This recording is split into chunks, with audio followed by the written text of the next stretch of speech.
that was a self-love breakthrough for me then, because I was like doing all of this work around self-love, but it was from this very comforted position of knowing that I was loved very intensely by this person who I lived with, and we had this great thing, and it was totally Siamese, and it was, oh my God, how amazing.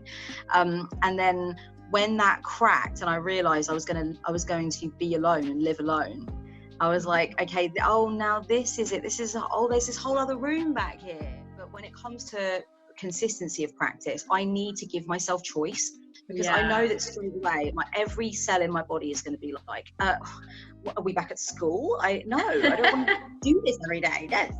And I won't do it, and it will just languish and it will go stale. So I need to have like a Rolodex of different things I can do. I just feel like now it's come to a point where I can just tattoo myself wherever. There's no going back. So I have had a few tattoos before, but having my hands tattooed was certainly weird. I was like, okay, this is really something that you can never cover up. That is just going to always be on show. And I love them. They're like permanent jewelry. Welcome everyone to this interview with the wonderful Kelly-Ann Maddox. I'm Anya Esma, and we are going to be touching on a lot of topics today, dealing with mental health struggles, with spirituality, with Kelly-Ann's path about her witchcraft.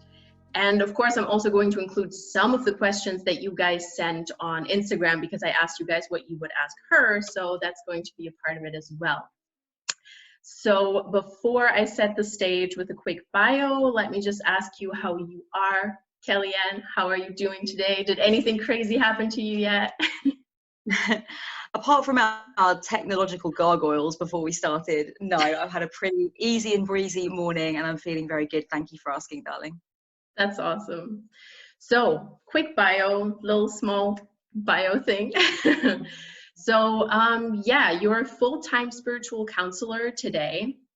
And obviously, you're super well known in the community for all of the content that you create online. You have a Facebook group that you run very successfully for small business owners.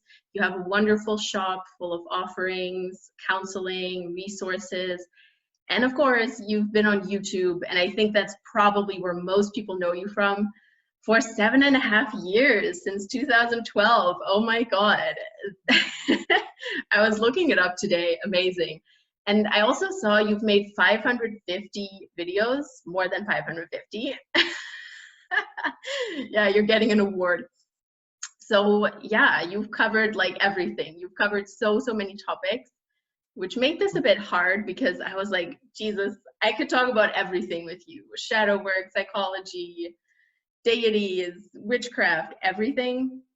So this is going to be difficult to keep small, but we will try to keep it contained. And yeah, it's amazing that you've created this universe of knowledge on YouTube, basically.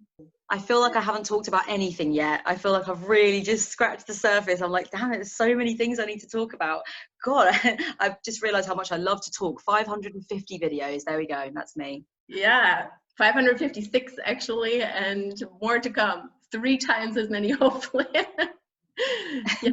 And you know, you always do it with like boldness, you do it with realness, and I feel like that's why people relate to you so much.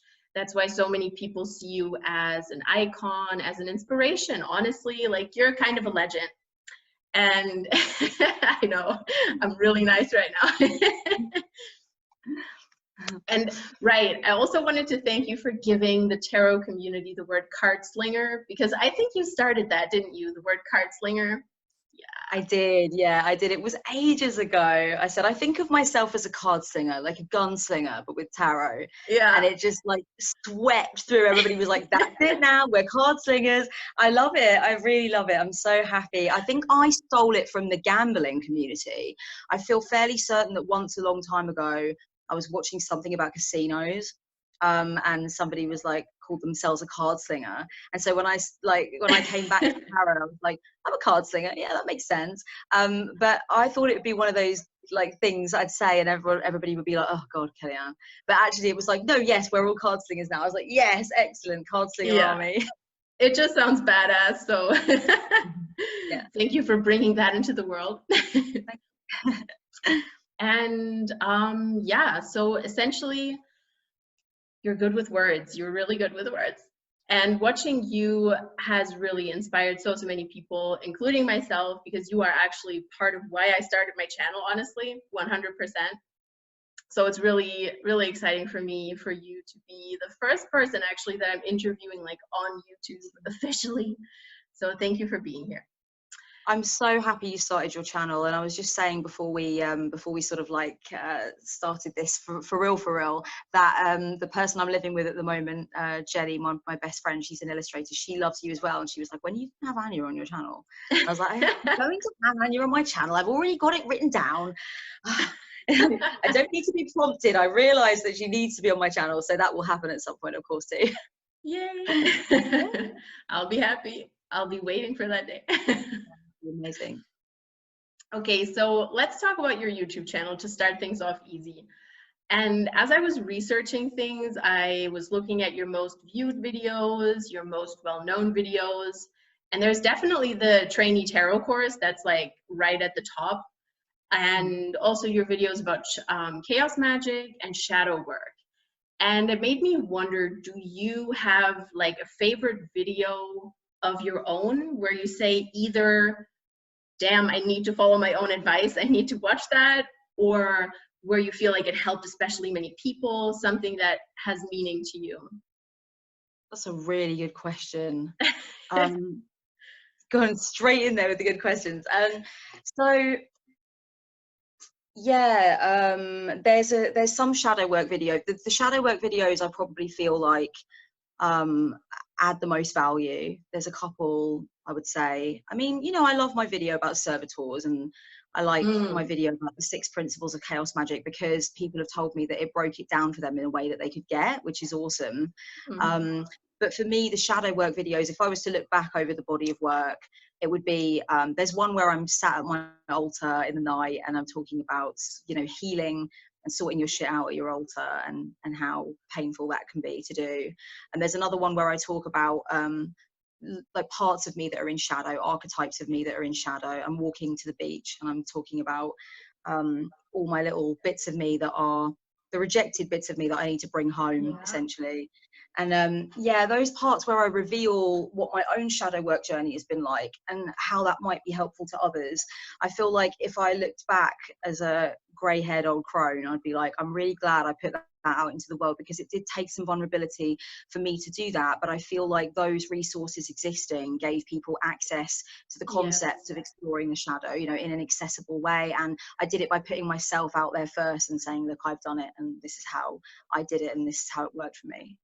Yeah, and that's actually one thing I also wanted to talk about, because, you know, in your videos, it sometimes seems like you have this effortless vulnerability, like this totally unworried vulnerability, and you're not afraid to, you know, really talk about your path openly. Because I feel like back when you were starting to talk about the fact that you work with Mother Mary as a witch, there weren't so many people around openly saying that.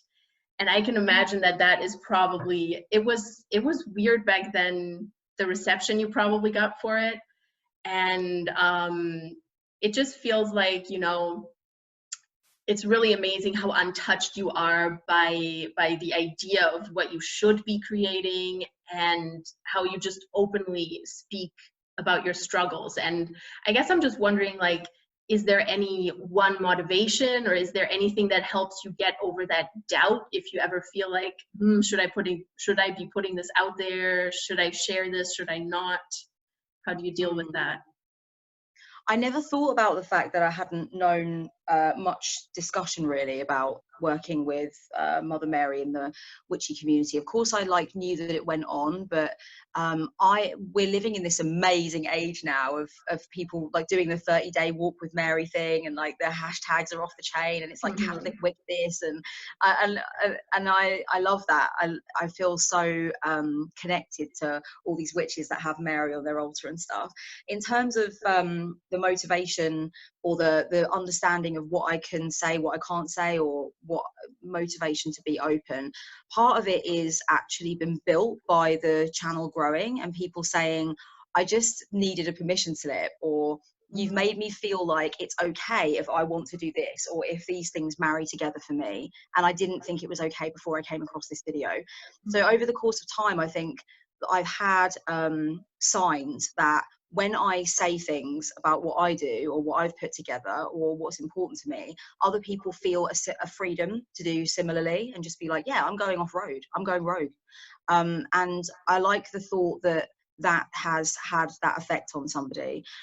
Also, I will say that for me, personality wise, it is just naturally easier. I think I was born an outlier, and I was, you know, the rebel archetype is very strong with me. The maverick archetype is very strong with me. And I think for some people, that's something that they need to tap into because it's not as strong for them personality wise. And for some, it's been discouraged.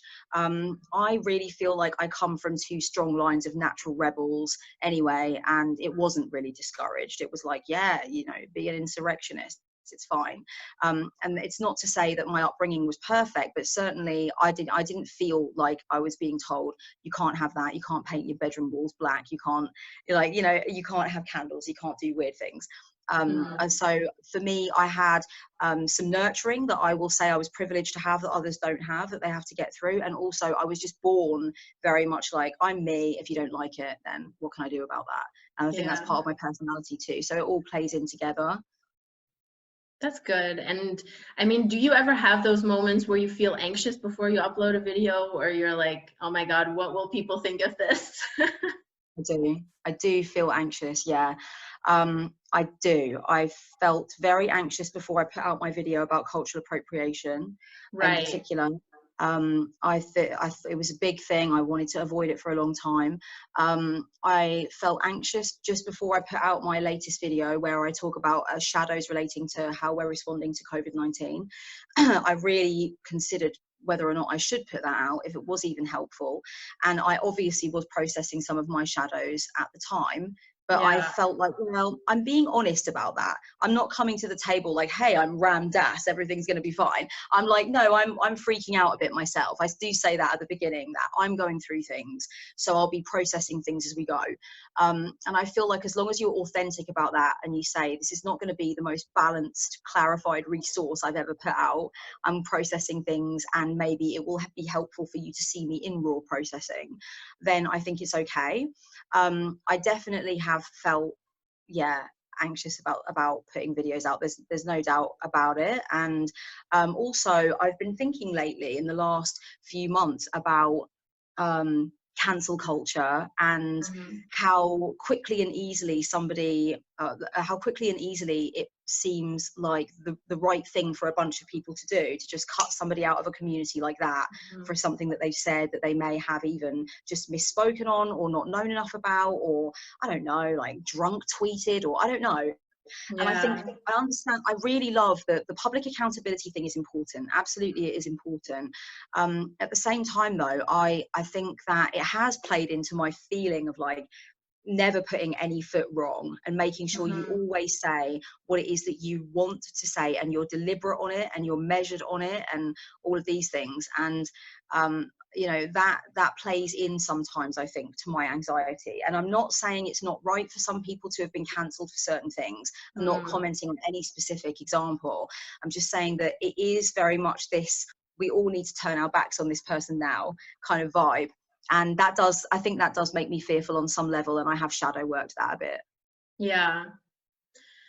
So I want to go back to the thing that you said about being a rebel naturally, because this is actually one thing that people also asked on Instagram. It's that, you know, you have a very bold and a very intense energy about you, especially in your online presence, in a positive way, which is why so many people like you and so many people find you inspiring, because that is in shadow for a lot of people. But at the same time, obviously, you also struggle with your own mental health. And the question that people have is, how do you manage to be so bold and to power through things and to be so fierce, even though you sometimes struggle as well? It's a really good question. I'm going to say that through this, I'm sure. It's a really good question. Yeah, you know, I've developed like a toolkit over the course of time that's just gotten bigger and bigger as I've gotten older. And I think some people come to it sooner, this idea of noticing what works and continuing to use it and use it, they do come to it sooner in life. However, I do think it's relevant to mention that I don't think people often realize that I am 35, and I don't actually like look it. I think people are like quite surprised to find that I'm 35. So sometimes when people realize I have 10 years on them, then they're like, oh right, okay, so you've had longer to put things in this kit. Yeah. And I'm really against, I'm one of those people that's super against being like, well, because of their age, they might be cognitively or emotionally limited from feeling this or experiencing this. It's like, no, some people are, you know, really able to perceive things younger, and some people come to things older for certain reasons. So I'm not super about like age being a gateway that keeps you in or lets you out, but people don't realize that I am 35. So sometimes when they realize that, they're like, okay, so I have had quite a long time to get this toolkit together. And especially knowing that I knew when I was like 14 or 15 that we had mental health issues in the family. It was evident that I was, you know, very unhappy and not right, and I was seeing and hearing things sometimes that weren't there and that kind of thing. And so I've had a long time to recognize that there are things that do plague me and there are things I do deal with. So yeah, the toolkit, I've had a while to get it together. And I would also say that a lot of the things in the toolkit are the things that they're not going to talk to you about in the doctor's office, you know. So they're psycho-spiritual tools, and that's really been what has helped me. And I would also go so far as to say saved me. I think that, yeah, letting myself have what I need to feel better, and doing it without feeling like, oh my God, if I needed to explain this to somebody, how would it all fit together? And how would I explain that I work with the Blessed Virgin Mother, but I'm not Catholic? And how would I explain that I believe in gods, but I believe that they're in the imagination, but I believe the imagination is real? And like that pressure, I just took that burden of proof off of me. I was like, I have no burden of proof. I'm not trying to drag anyone in. It's not a cult. I'm not trying to be like, hey, look at this brochure. This is everything we'll do. Come with me. It's just my personal living tradition. So once I recognize I can give myself that, I can include within it everything that's fizzy, everything that's ever comforted me, everything that's ever made me feel stronger. Then if I have that, then at my lowest possible points, I can go to those things and know that it's not anybody else's business that I use those things or I mix those things or these things seem weird. For me, they are very life-giving and hope-giving. And so that permission is, I think, what has, I really do think, literally saved my life at times. Yeah. Yeah, I really like that, because, you know, I think that's why people also follow you, because you are more than anything an example of personal power and of really going your own path and not saying like, okay, do this and do that and then you'll be fine, or do this and then you're a real witch, do this and then you're a real whatever, you know. Just do you, just figure out what is good for you, and that's really what your content brings across. And I think also something you mentioned that I also want to touch on again is the whole age thing, and also the fact that so many people compare themselves to other people's online presences. And not only that, but they compare themselves without thinking about what situation they are in. You know, are you living alone? Are you living with other people? Do you have a car? Do you not have a car? All of these things really play into what you can do personally and what other people can do. So comparing yourself to others is like completely, it's nonsensical really, because there's so many factors that you can't possibly take into consideration. And I think that's important to say for sure. Absolutely. And it was one of the reasons that I do talk about what my privileges have been wherever I can, because I do think that there is that risk, that danger, sorry, that people will be like, you know, wondering why they haven't formulated this practice that looks like this, or why they haven't come to this point where they're running their own business or whatever. And it's like, you know, okay, as much as you can talk about overcoming adversity, I think like most different people can appreciate there's some forms of adversity they'll never face in whatever way. And there's a lot I won't face. So I talk about that partly because of the danger that I wouldn't want anybody to think I'm saying I got here completely on meritocracy alone. Yeah. And talking about the toolkit again, is there anything that you really cannot live without either every day or whenever you are in a low mood? Is there any go-to method, any go-to thing that you do when you are in a low mood, or just every day in order to get yourself into a good space? Yeah, I mean, for me, I would say there are days that I go without meditating. But if I if I didn't have a steady, consistent practice of meditation, then my life would be very, very different right now, and I might be talking to you from behind the bars of a jail cell or something. It would be a very different kind of conversation we'd be having. Oh, that was wonderfully dramatic. I love that. Rely on me to be histrionic, darling, and it'll always happen. So I think it would have gone in a different direction. So I do credit meditation, but mostly, even if I do leave meditation, if I do not meditate for like a week or whatever, one thing I do use every day without fail is words of power. I'm just a word oriented person, and I love thinking of quotes or poems, or I never go anywhere without some book of poetry in my bag or something, you know, like William Blake's Songs of Innocence and Experience, or I'm in Amsterdam at the moment and I brought Dylan Thomas with me and Dorothea Tanning. I need some words, and I need to be able to write some, and sometimes just to read some or to recite some, and remembering words, like remembering quotations and stuff like that, that in my darkest moments can pull me out of myself, and come back to myself, is really important. Joan of Arc said, "I'm not afraid, I was born to do this." And when I imagine her saying that all that time ago, and how small she must have looked, but how she must have held that room, when I think about things like that, it's a very quick switch. And I have lots of quotes like that. I have lots of Ruby quotes. You know, I sit at the feet of the Lion of God. He roars while I sing. That's another one where I'm like, if I ever feel like, oh my God, I just cannot do this, I'm so terrified and weirded out and everything, I just go to Rumi and I think of some Rumi. I walk in this world like a lion, like a rose. All these things I've committed to memory because they're like very empowering straight away. So to me, words, I don't think I go a day without thinking of some words of power.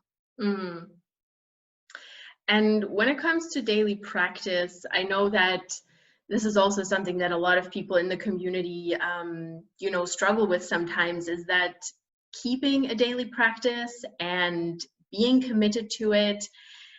Is there any advice that you have for keeping it? Because, you know, for me, I'm always torn between, do you go back to like old routines? Do you go back to what worked for you before? Or do you bring in something completely new to motivate you to kick off your daily practice again?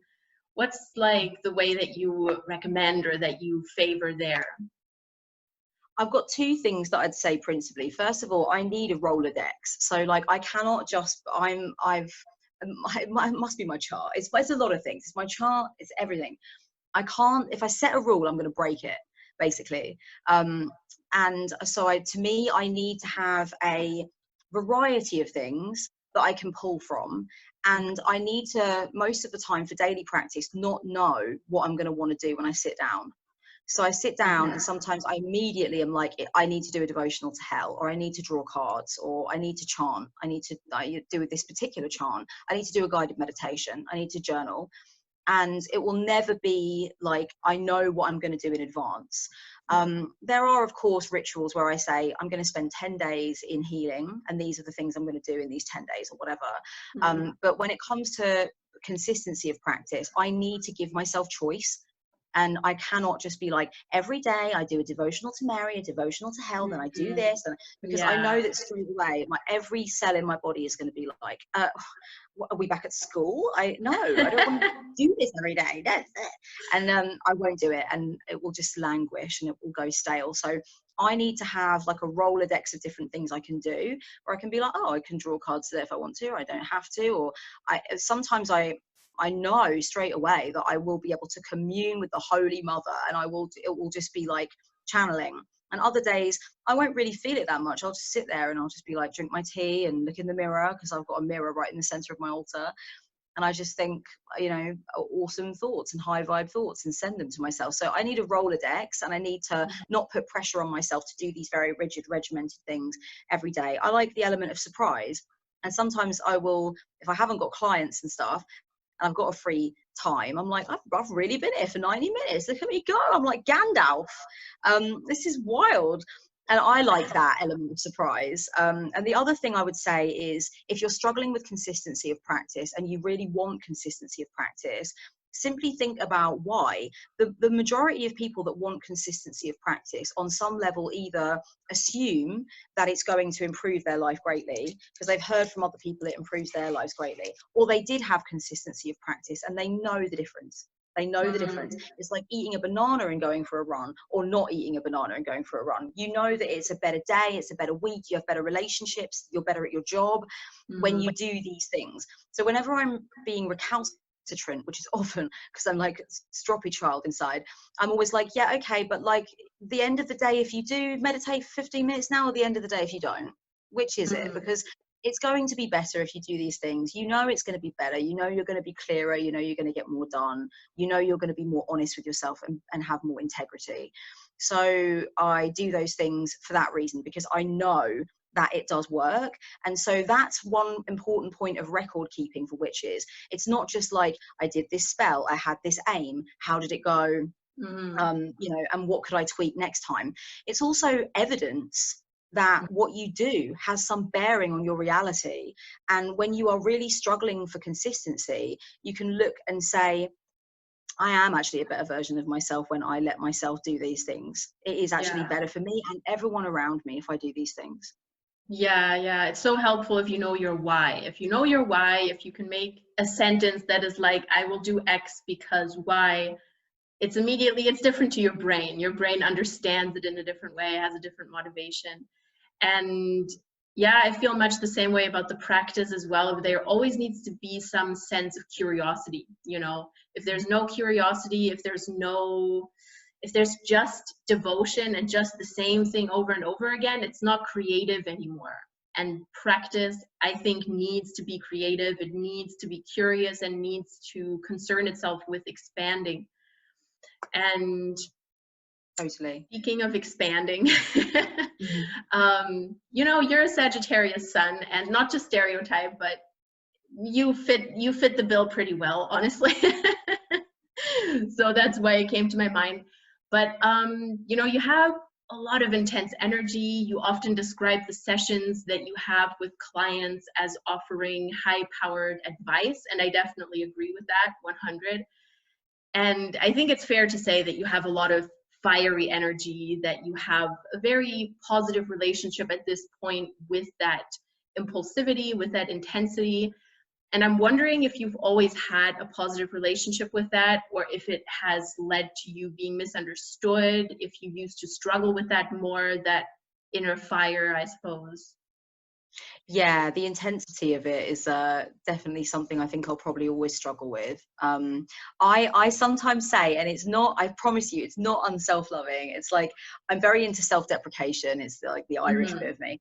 But it's like, it's this very Irish notion of like, if I say it first, then it doesn't matter if you say it, because I've already said it about myself. But I do sometimes say to people, look, if someone needs a little holiday from me, I understand. If I could take a holiday from me, I would. I cannot. I wake up with me every day, and I just have to rub along. But the reason I say that is because I know I'm quite intense, and that intensity has definitely in various ways been difficult for me, for sure. Yeah, and it interplays with my mental health stuff, because I struggle with bouts of hypomania. They're very much under control now, but they used to be very, very difficult for me and very out of control, and I would not see I was hypomanic, and somebody would have to be like, okay, and I'm one of those people, I'm not a dimmer switch. I am an on-off switch. If I'm awake, I am on, and when I'm asleep, I'm asleep. So there's no like gradual, I need my coffee. I don't need anything. I'm up doing star jumps like as soon as I wake up, talking about my dream. What did you dream? What did you dream? And people are like, God's sake, I can't even open my eyes. So that intensity I know is there, but when it's channeled, when it mixes with the mental health stuff, it's very difficult. Of course, also with depression, when you have that intensity and that fire, if you loathe life, or you don't see the point to life, or everything looks very gloomy, you can really put your intensity and your imagination and your conviction into that, and then it turns completely against you and it starts burning your world down.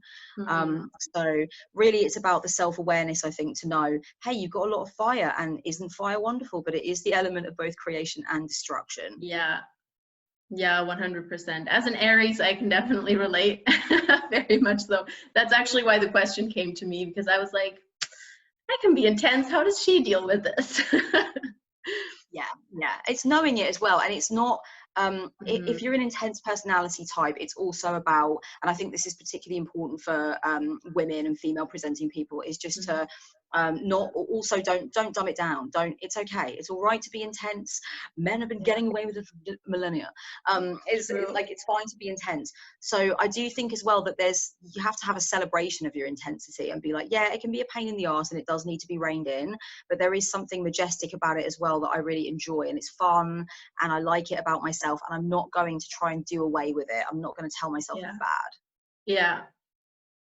So before we get a bit more lighthearted, I want to ask like one more little tougher question.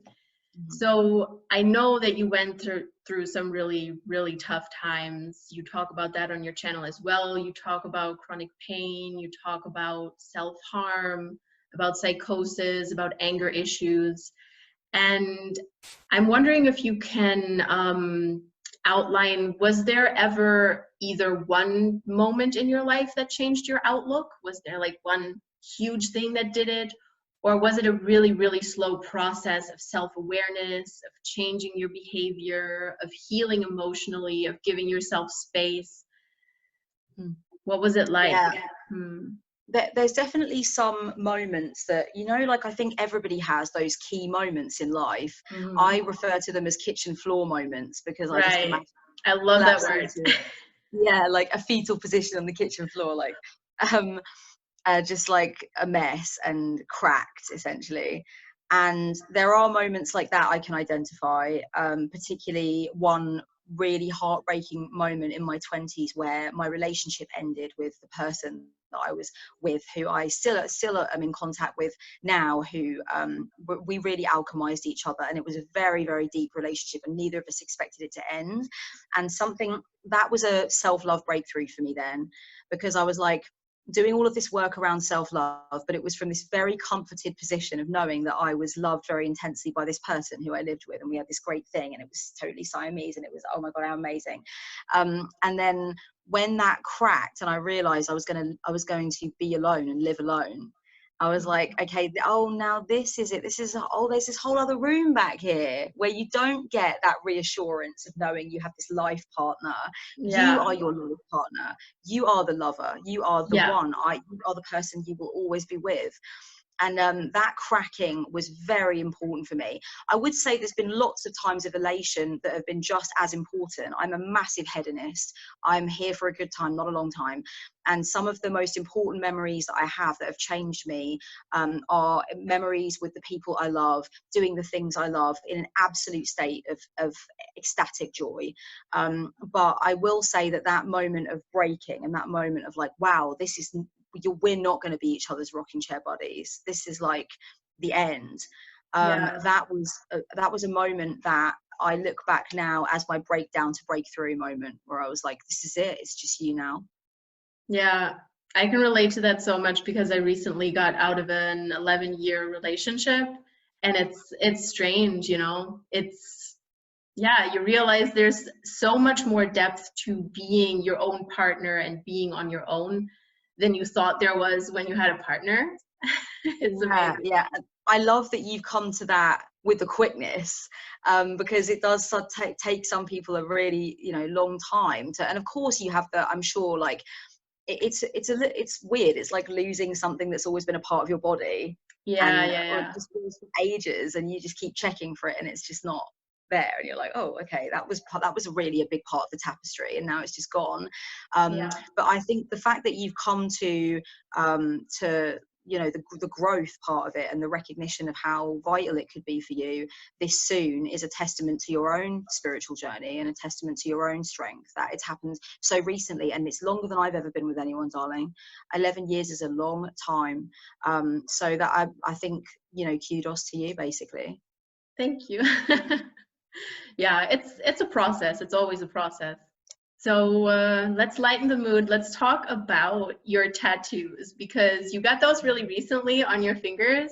And I know what they mean because I read your Instagram post, but I'd really like you to talk about them a bit because I really like the meaning. Oh, cool. Okay. Yeah, the tattoos, I have this, I said to a few of my friends, I don't know what it is, but I've hit 35 and now I want to look like Lil Peep or something. I just like, I need to just like, I need to look like Post Malone. I want a bomby knocker on my face, and it's not going to get that bad. But I just basically, I'm going to end up like the Posty of the witchy world. I just feel like now it's come to a point where I can just tattoo myself wherever. There's no going back. So I have had a few tattoos before, but having my hands tattooed was certainly weird. I was like, okay, this is really something that you can never cover up. That is just going to always be on show.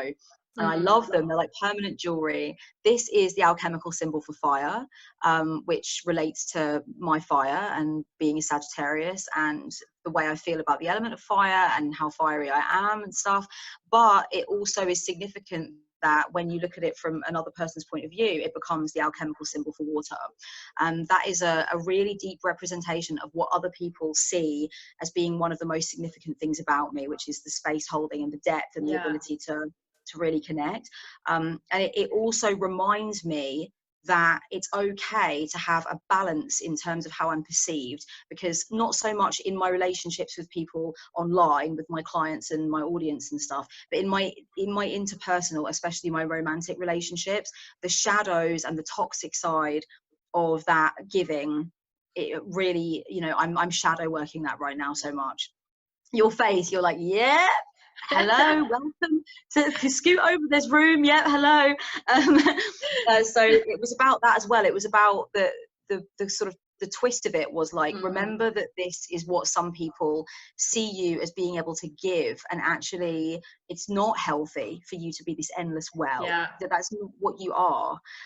So that was very significant. And this is the alchemical symbol for salt, and that was about protection and safety and knowing that I get to choose what comes into my life and what leaves my life. And it's about my witchcraft as well. It's a symbol of sacred space, and it's a symbol of purification and sanctity and spirituality. So that I thought to myself, those are the things that I want. And I actually was only just going to get the alchemical symbol for salt. That just kept going through my head. And then I was like, the night before I got these tattoos, I was like, I think I want fire on the other finger.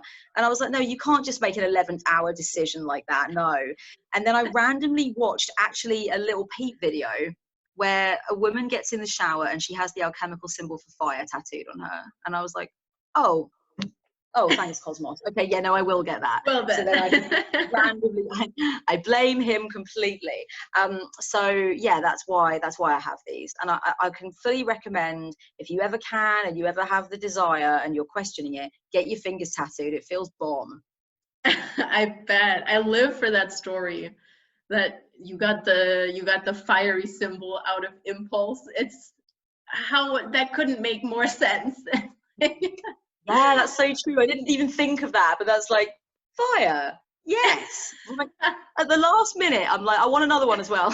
That's amazing. Yeah. Okay, so a lot of people on Instagram also asked about how your practice evolved, and I want to talk to you about that because, you know, you've done this whole thing for a while, a few years. And I know that, especially in the beginning of your channel, or also in the midst, you were talking a lot about paganism, about pantheism, about chaos magic. And I'm just wondering how you feel about those labels nowadays. What has changed? What has stayed the same in your practice? And what labels do you feel comfortable with nowadays? If none at all, that's fine as well. So where do you stand on that? I rarely, if ever, use the word pagan to describe myself anymore at all. It just doesn't fit me anymore. I understand on paper that what I practice is under the umbrella of like paganism or neo-paganism, and I'm fine with that, but it's not a word that I feel super close to anymore. Just emotionally, I feel like very, very close to the word witch. That describes me much, much better. So that's just how I feel, and there's no way I can really intellectualize that. It's just more of a feeling. Chaos magic, that is a whole thing in itself. Like, recently, the last few months, I've been coming back to this feeling that I really want to talk about chaos magic, or even not even describing it as chaos magic per se, but just talking about the way I perceive magic, which has very, very much in common with chaos magic, and could be described as like very overlapping, you know, like a Venn diagram that's almost a circle.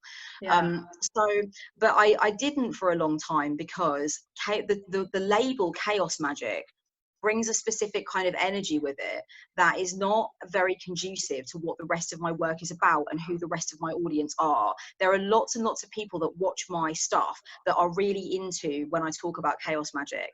But there's also a bunch of other people who come along who are not familiar with me. They're not familiar with my body of work. They're looking for chaos magic stuff specifically, and they bring a very different vibe in with them, very different. And it's because of, and so I've thought about maybe, okay, well, do we need to call it chaos magic? And I'm not saying I'm not interested in any dissenting opinions. I'm fine to be critiqued. I've changed my mind about stuff I've said. I've looked back and been like, nah, I don't believe that anymore. That's bullshit. I've done so much more reading around that now.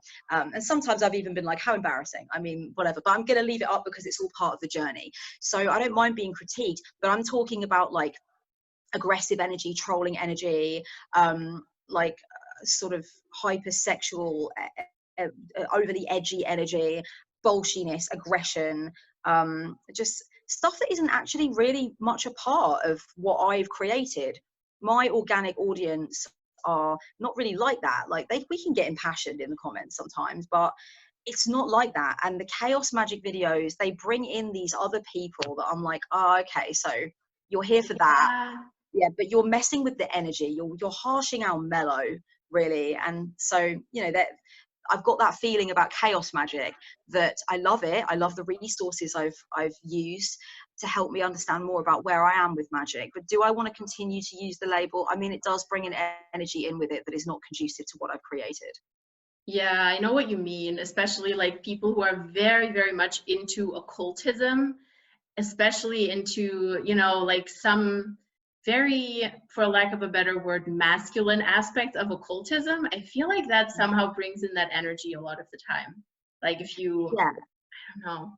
I think toxic masculine is a good, some people have got that word wrong. They think that it means that they think in the term toxic masculine, there can be toxic masculine and there's definitely toxic feminine. It's not it's not a thing to do with wanting to push men out necessarily. It's just a term that means the things we associate with that archetypally that are absolutely in shadow, and you know, that I want to have as little to do with as possible. But then there's this other part of me that I think you'll relate to in your fieriness, where I'm like, I'm about reclamation of things that have been like lost to the fire. I'm like, no, that is a phoenix now. That comes back. You don't get to have that. That's ours. And I can be very bolshy about that. I feel like that way about the runes. And the way that they have been utilized by neo-Nazis. I'm like, you don't get to have that. The hell do you think hell with one L do you think you are? I get very much like that. And so I think, to me, it's about the vibe that we've created as a community around my channel. And one of the things I value most about my channel is the comment sections are off the ever-loving chain. There's so many people in there that I'm like, start a channel, oh my god, I just love hearing from other people. And so when it's not really so much like I don't feel I have a right to chaos magic, or maybe we should leave it to be a boys club, it's more like, well, yeah, but I don't like them coming in, and I don't want to have to put approved comments on everything where I've got chaos magic. But they're just like, the vibe is just like, ugh. Yeah. Although I do have an assistant who works for me part-time, who is absolutely connected with exactly what I'm trying to build and exactly who I am as a person.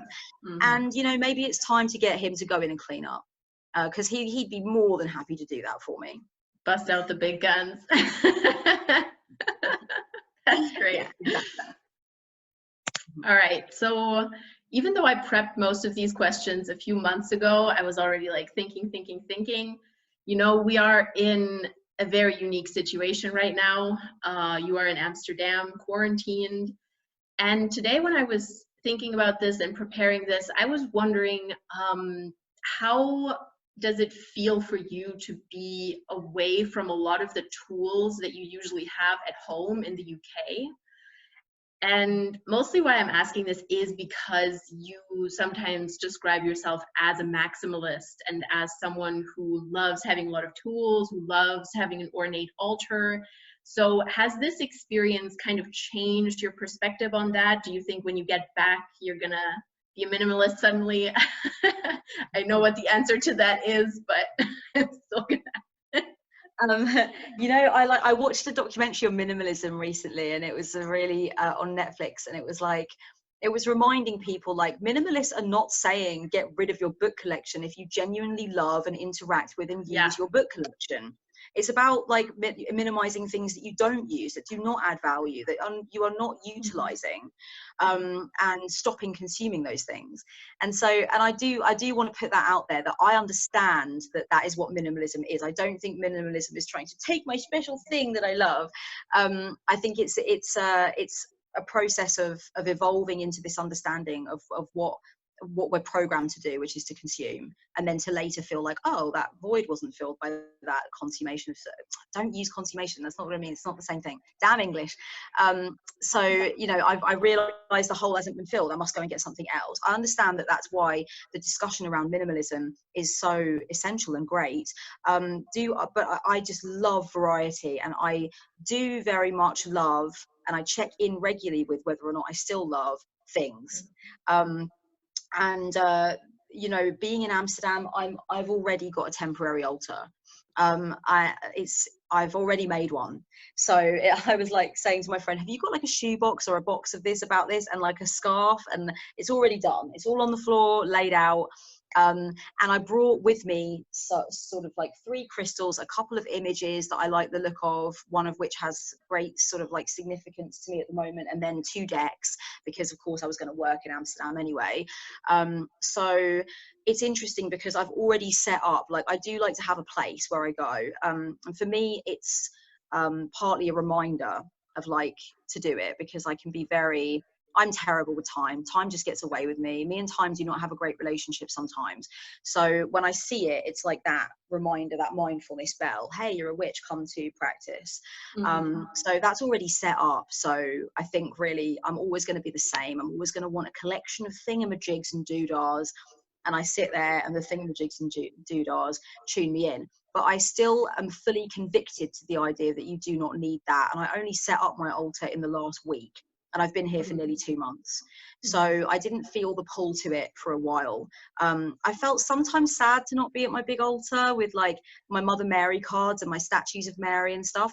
But essentially I've been practicing for nearly 2 months without an altar. So at the same time, I do know that the altar within is the one I carry with me until death. And that is also very pimped out. There's a lot of stuff in there. It looks more grandiose than I'll ever be able to make. It looks like something from like some sort of Marilyn Manson video. So it's all very awesome in there. So that's obviously the key one and the most important one, but I do like to have a space with stuff, and that's how I feel. But I really want to always stress that I don't think that's necessary. Yeah. Okay, so, you know, you've achieved quite a lot. You're well known in the community. You're a full-time spiritual counselor. You work on projects on the sides. You keep creating content. And I'm wondering, did the path that you have had to this success or to this point in your life, did it look like you thought it would? Because I know this is an insecurity that a lot of people have, that they imagine what their path should look like. And if it doesn't quite look like that, it's weird for them. So does it look like you imagined it 10 years, 20 years ago? Mm. No, I wanted to be an academic. I wanted to take a very academic route. I wanted to sit history at Cambridge and all that jazz. And it was like that was what was expected of me and what we thought was going to be the case. And then mental health issues and stuff caused me to flail for quite a few years back there, where I was like, I don't know what's going on. I don't know who I am. I'm not really sure what's happening. I'm just going to take a few jobs and move out and work in an office and just try and figure things out. I always, from when I was young, like knew I'd go to uni. So then realizing that wasn't going to happen for me, and just not having a vision for what my life was going to be aside from that, was really odd. Even though when I look back, I was never naturally really an academic, even though I know and get on famously with loads of people that have taken that more academic route, and I have nothing but respect for them. But I don't really get why I think it's just because people said from when I was young that they noted that I seemed confident and intelligent. So to me, I was like, well, yeah, obviously that means then I've got to go all the way. I've got to go in this direction. And so when that was like, I guess, taken from me, if you will, I felt very disappointed in myself, very ashamed, really sad. I grieved it for a really long time, and I felt like a failure, I think. And I felt intimidated by people who had managed to do what I hadn't managed to do. And I also was angry with them, and I think sometimes defensive around them. Well, how lovely for you that you were able to do that. I had a mental health breakdown. And it was like, I never said that to anyone's face, but I know I held that energy around people, and like, that's not their burden to carry. They also went through stuff. They just happened to have, been able to get a PhD, and they had their own stuff to do during that time, So I was also bitter. And so, yeah, I did go through all of that. And I think sort of having to reimagine it in answer to your question, that was really the big thing, was like, oh, I'm not going to do this thing that everybody's like, well, of course you're going to do this thing. Yeah. Like, I mean, if you could do that, you could do it, not an issue. So when I didn't do it, that was the main thing I struggled with. And I would say now that I'm relieved in all kinds of ways that I didn't take that path, I'm also relieved in all kinds of ways that other people did. And I've needed them to have done that for me to have done what I've done. So I see it as a synergy. I will admit with some of the things that I'm interested in, some of the things that I talk about, a couple of things, and I might talk about this in a video because it's been on my mind lately. First of all, I do talk with an authoritative tone that makes people assume that I have a PhD. And it's just because I don't give caveats every 5 seconds. Like, in my opinion, I really think this, or I've read this, and this is kind of what I've scrambled together. But I try as often as possible to be like, I really just don't know.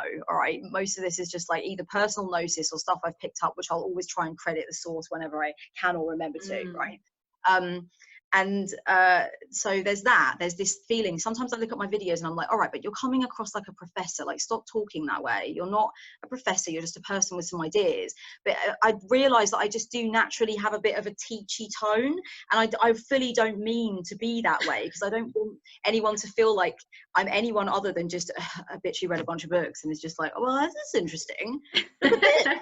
I really just don't know, like, really. And that's why I have a disclaimer under my videos saying I don't actually, I can't speak for you or your experience at all, but I do have this tone that I don't mean. It's just part of who I am.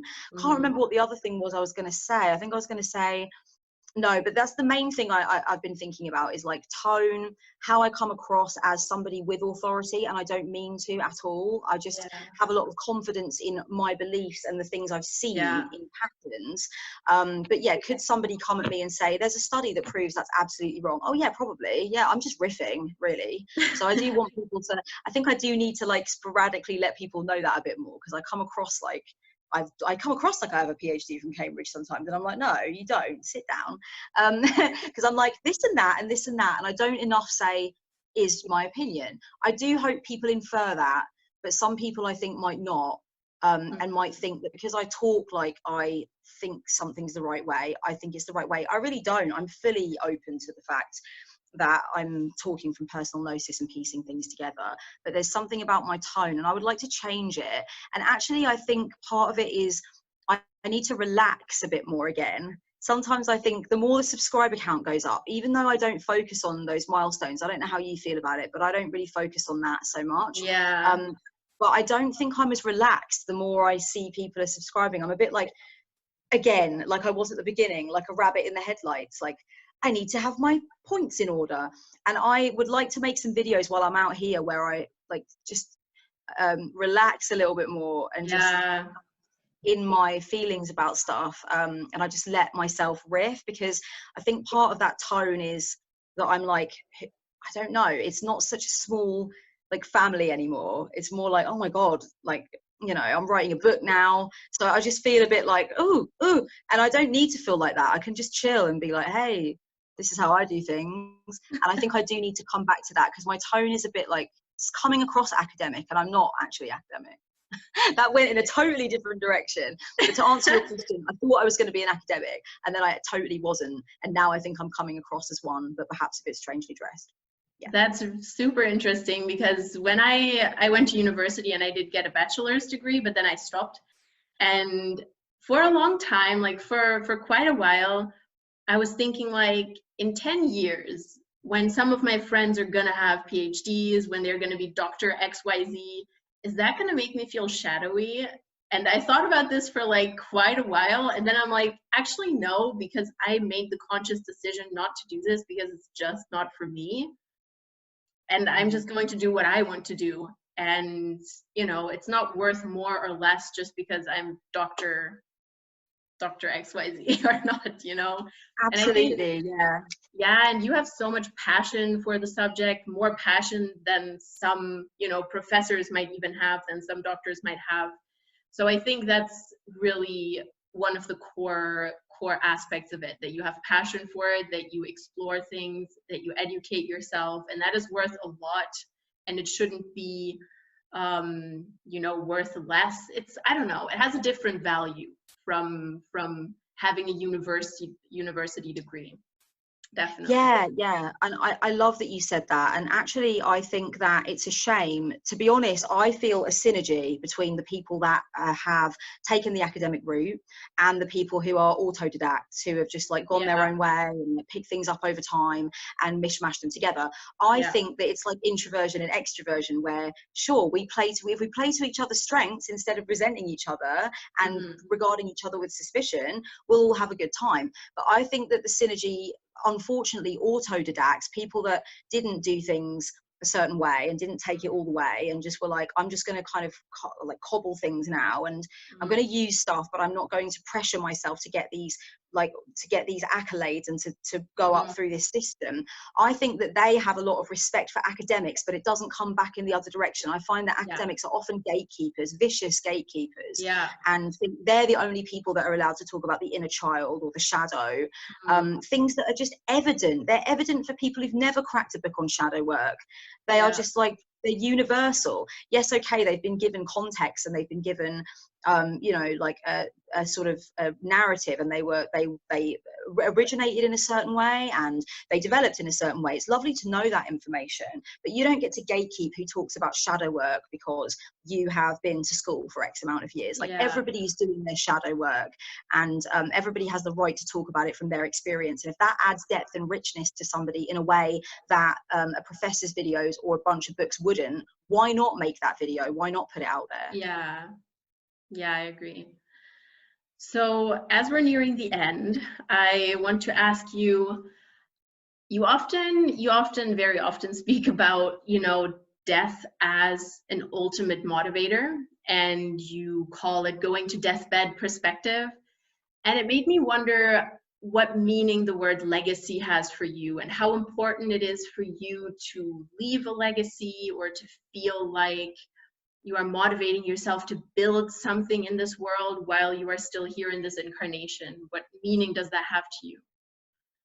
I think that's really so interesting. I've been thinking about the word legacy lately a lot, because it's coming up for me in my therapy, and in way like to do with my personal life, not to do with what I put out online and stuff, but how I want to be remembered by people that, you know, know me on that more I suppose 360 basis. But to me, it's like, it's evidently important.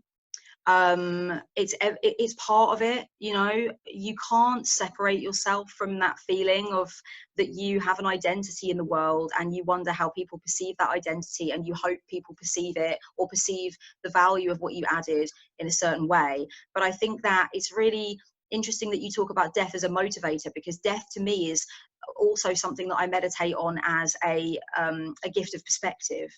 Carlos Castaneda said that a lot of pettiness falls away when death, your companion, is watching you. When you feel death, like, watching you. And Tara Brach mentioned that recently in one of her Sheltering in Love videos. And it really reminded me of another thing Carlos Castaneda said, which is that death is our wisest advisor. And I really believe that. Like, I believe that you can, a lot of just like the bullshit just falls away when you think about death. And actually, a lot of what the ego has around legacy is bullshit. Who cares? On a long enough timeline, my whole life will have been 1 second in the millennia of this experience. Like, and that feeling of just being, like Carl Sagan said, like a speck of, our whole planet is a speck of dust under a light bulb in a room, you know.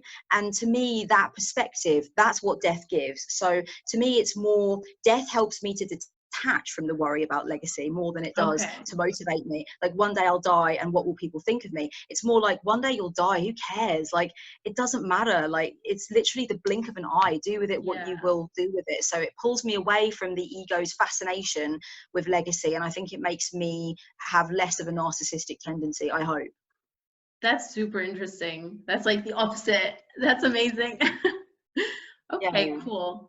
So before you go, I just want to ask, is there anything that you want to share that you're currently working on, what your path is going like, what the next step in your legacy is?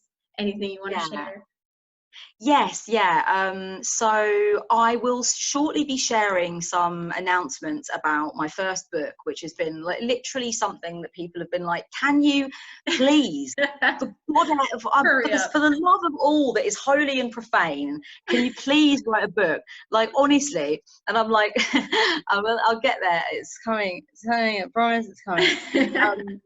And I promise it's coming now. I can really promise it's coming. And it will be about like rebel witchcraft, sovereign spirituality. Like, it's particularly for witches, and it's about creating a magical system that is absolutely yours and is the most high powered it can be for you as an individual. So it's the book I always dreamed of writing, and it's coming, and I'm very excited.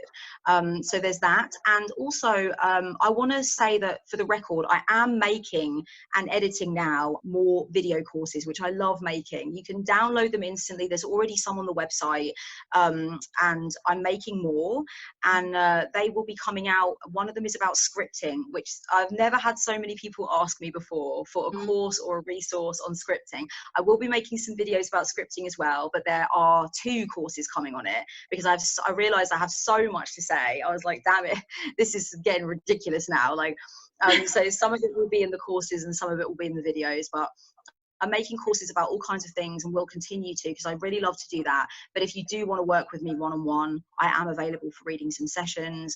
I only do it via Skype now, so we only do it like either face-to-face or audio. But I am available for that. And so if somebody does ever feel like they want to say something about what I've said, or they want my perspective on what they're going through and to build strategy together, that is available. I'm not like unavailable. I'm very available. Go to kellyannmaddox.com and it's all there.